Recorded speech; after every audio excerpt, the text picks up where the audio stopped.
Hello and welcome back to my channel. It's me, Magical Shante 888. I did want to come on and do a new moon reading. I had written down some notes.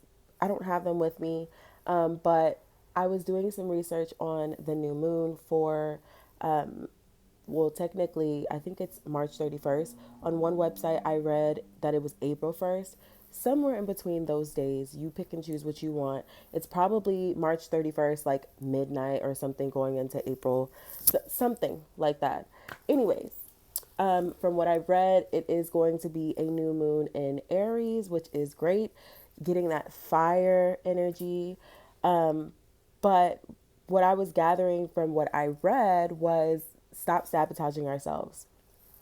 And it's funny because I had listened to a song yesterday by JoJo, and there was this girl that was rapping on her song. And what I gathered from what she said, and she actually said these words, was like, mistakes are for lessons, or like mistakes teach you lessons, things like that. Like, so even with the mistakes that we make, we have to make sure that we're not staying in a place of dwelling on those mistakes that we made, which creates and perpetuates our own hell, right?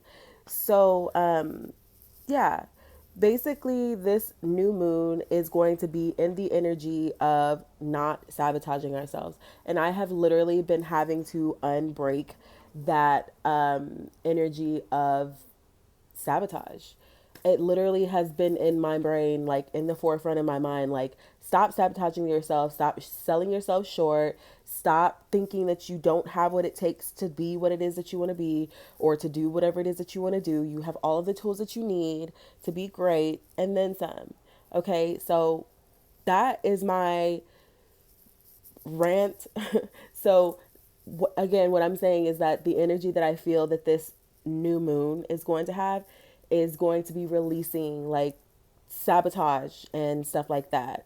I was also gathering, excuse me, throat chakra energy, which would definitely indicate why I might be experiencing some throat chakra action too, internally and externally, because I'm all stopped up and shit.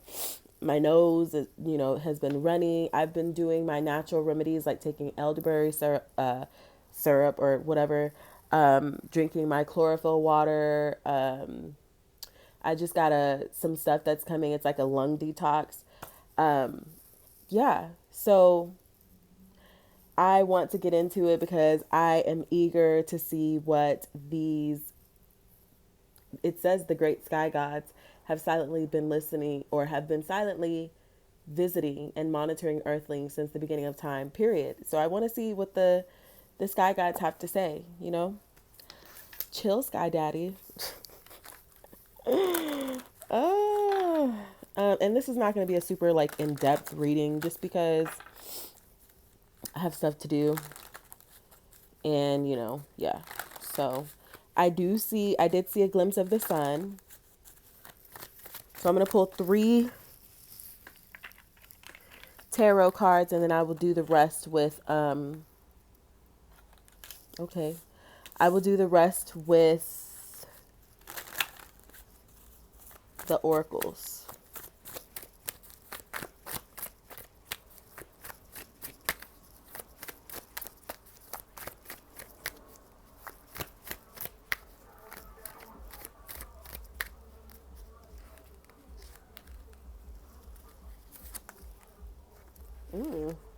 The Emperor. I do believe that that is Aries energy. And wait a second. And at the bottom we have the Queen of Staffs. The Emperor represents 4. Okay. April is the 4th month. That is going to be the new moon for April. As I was saying, that I gathered that that it's either going to be tomorrow, which is going to be March 31st, or April 1st. Somewhere in between there. Either way, it's still the energy of April. Okay, because end of March. So, okay. I also had the 4 of swords, if you can see that. And I don't typically take reversals, but I feel like this is a good indication. And I said that there was some throat chakra energy. So I feel as though with the Four of Swords that there were some things that were maybe you were not speaking your truth on. Maybe you were not being completely logical with certain things. But with the Eight of Swords reversed, the Eight of Swords typically to me represents being bound or being stuck in something. And it looks like you are stepping into your power with the Emperor energy. And with the Queen of Staffs, being able to navigate is what I'm getting. But, and then even though they are of two different courts, they're still important. There's the Emperor and then the Queen of Staffs. Like they're two, you know, the perfect match, which I would say twin flame would be the Empress and the Emperor. That would be twin flames.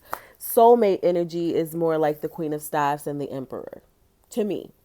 So maybe there's something regarding love or some sort of connection that you were looking for and it had you stuck for a minute. You felt stuck, but now you're not going to be stuck. You're going to speak your truth, whether that is confessing your love or reclaiming your power, taking your power back and letting people know like, hey, you were doing this, this, and this for this amount of time. I don't think that it's okay and I'm done.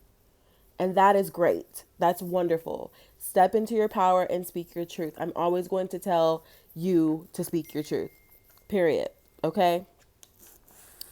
So, that was the energy that I got from the tarot. Let's see what the Mystic Martians have to say. Like, when I say I love these cards, like, I was immediately drawn in. Like, I love things that are not of this earth. I do not consider myself an earthling. I don't. I might be reincarnated or something, but I don't know. I just don't resonate with how Earth works and stuff. I don't. So, anyways, let's go ahead and get into it. Let's see what, excuse me, sorry. Oh, let's see what they have to say. Oh my gosh. Clearly, not seeing clearly is one of the things. Maybe something, maybe obstructing your view. I don't know. It really could just be something in my eye, but no, I'm finna see this. Whatever it is that I'm supposed to see, I'm going to see it. So it feels like there's just like an eyelash in my eye. Oh my goodness. And it's making like,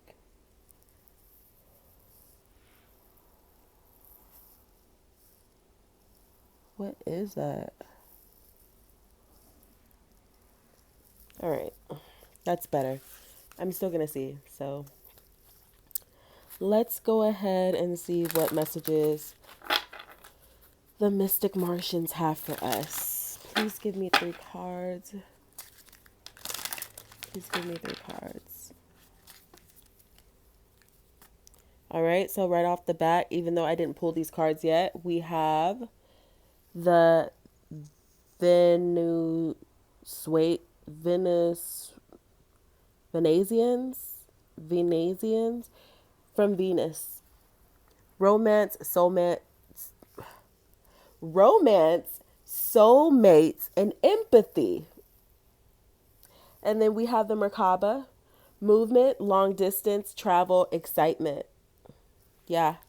I definitely get movement energy because I do feel like for some reason there was a situation that was slow or had us feeling bound, but we're not. We're not. We're able to step back into our power.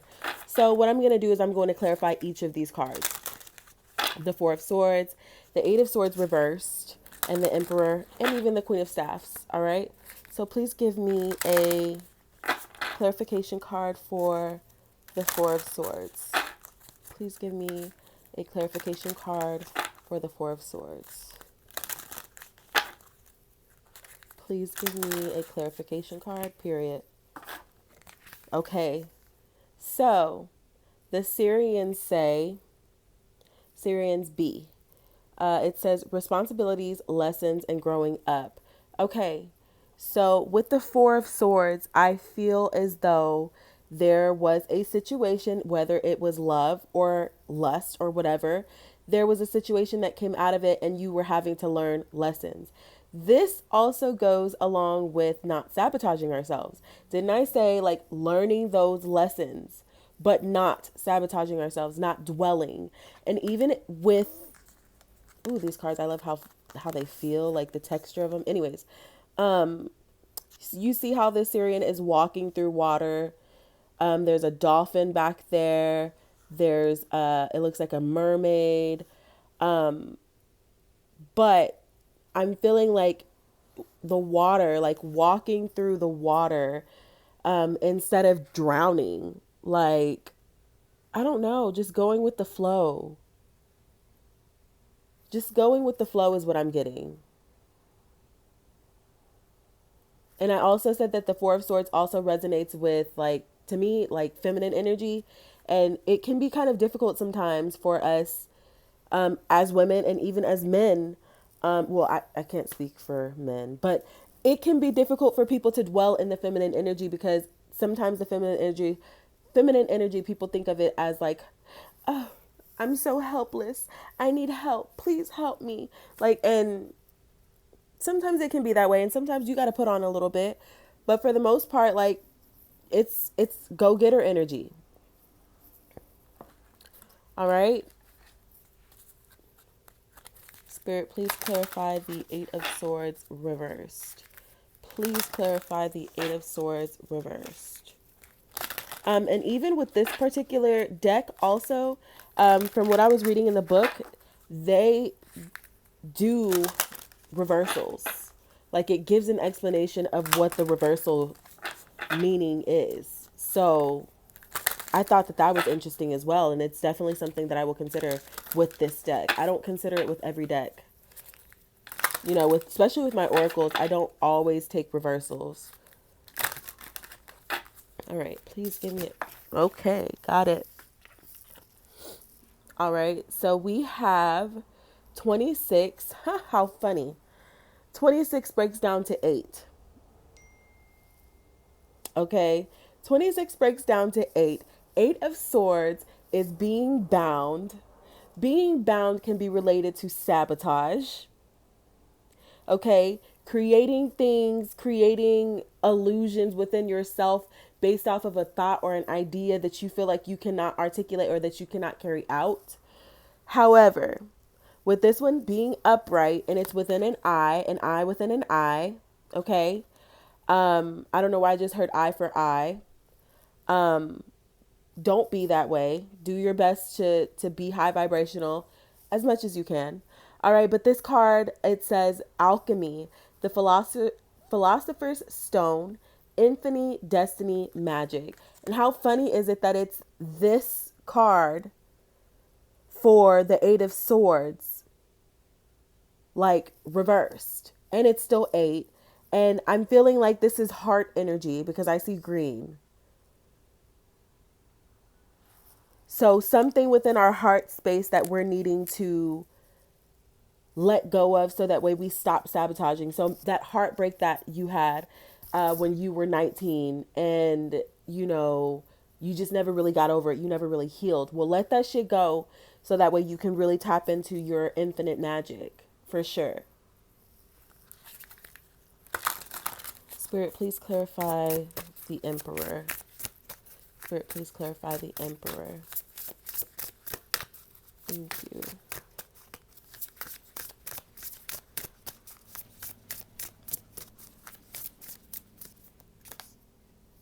Okay. And we have the grays. Okay. Number 10. Okay, these are the grays that are tall. All right. And it says Altarian, organized, intimidating. I definitely feel like this is fitting for the Emperor also. Just these words, that these descriptive words, because the Emperor can sometimes come off as being intimidating. When you really get your shit together and you've been out of balance, out of whack, you've been used to sabotaging yourself, and you finally start stepping up and owning your shit and not letting people like piss in your cereal. I don't know why I said that, but whatever. When you start stepping into your fucking power, it makes people feel uncomfortable, and they may see you as this. Number one, as a Martian, somebody who's not of Earth, and that's fine. I'll take that. Okay. But also just intimidating, mostly. They may not know how to say it, but that's how they're going to receive you, period. So just understand that as you're tapping into your throat chakra and you speak your truth, you stand out. And sometimes for people who are not of the same vibration as you, it comes off as you being intimidating. It comes off as you being, organized, or it comes off as you being a certain way that they're not used to. And that is okay. Speak your truth, period. All right. Spirit, please clarify the Queen of Staffs. Please clarify the Queen of Staffs.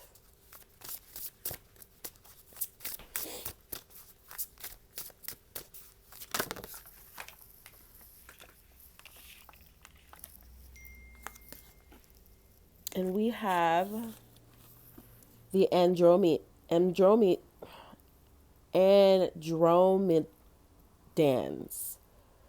Okay, and this is anatomy, free will, manifestation, period. And that's the Queen of Staffs. The Queen of Staffs is, she's on it. She's on it. She makes the moves. She gets up. She gets her power. You know, she has her power back. She gets up and she makes the fucking moves. Whatever it is that she sets herself out to, she's disciplined. She's organized. And to other people, again, going back to the Greys, she is intimidating. And the number for the Greys card is 10. That's that completion. After you've been in your feminine energy with responsibilities and lessons, you are finally releasing this energy of sabotage, which allows you to tap into your infinite magic, which to other people, since you've tapped into that level, you appear to be organized and intimidating, which ultimately, who gives a fuck, because you have free will. Okay. And you're manifesting whatever it is that you want to manifest. So this new moon, I recommend definitely start articulating what it is that you want to release for the full moon if you want to do it at that time. I always say that you can release whenever it is that you want to release, but the new moon is basically for setting your intentions for the things that you're wanting to let go of. If you're wanting to set intentions of letting go of sabotaging eating habits, which is definitely me. I'm in the process of trying to work through that. That is what it should be. Okay. But yeah, set your intentions for the things that you're wanting for this new moon and watch them blossom for you. Watch them blossom. Also, if you have access to lapis lazuli, I was getting that you should set it out in the new moon to charge it. So that way you can set your intentions into it and use it or whatever. Do however you want to do. If you choose to use it at the full moon or set them out at the full moon, that's cool. But I tentatively feel like setting them out in the new moon is better. All right. I am Magical Shante 888, and I'll check you in the next one.